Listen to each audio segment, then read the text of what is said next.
नवी दिल्लीत पंतप्रधान नरेंद्र मोदी यांच्या अध्यक्षतेखाली सुरू असलेल्या मुख्य सचिवांच्या राष्ट्रीय परिषदेचा आज समारोप होणार आहे। जीवनमान सुलभतेवर यंदाच्या परिषदेचा भर असणार आहे। यामध्ये केंद्र सरकारमधील मुख्य सचिव आणि सर्व राज्य आणि केंद्रशासित प्रदेशातील 200हून अधिक वरिष्ठ अधिकारी सहभागी झाले आहेत।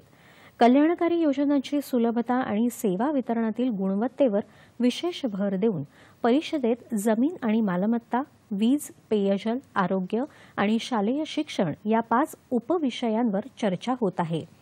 याशिवाय सायबर सुरक्षा, उदयोन्मुख आव्हानं, कृत्रिम बुद्धिमत्ता, प्रत्यक्ष ठिकाणच्या कथा, आकांक्षी तालुके आणि जिल्हा कार्यक्रम, राज्यांची भूमिका, योजना आणि स्वायत्त संस्थांचं सुसूत्रीकरण आणि भांडवली खर्चात वाढ करणं, प्रशासनातील कृत्रिम बुद्धिमत्ता, आव्हानं आणि संधी या विषयांवरही विशेष सत्रांचं आयोजन करण्यात येत आहे। पहिली परिषद जून 2022 मध्ये धर्मशाला इथं आणि दुसरी परिषद जानेवारी 2023 मध्ये दिल्लीत झाली होती।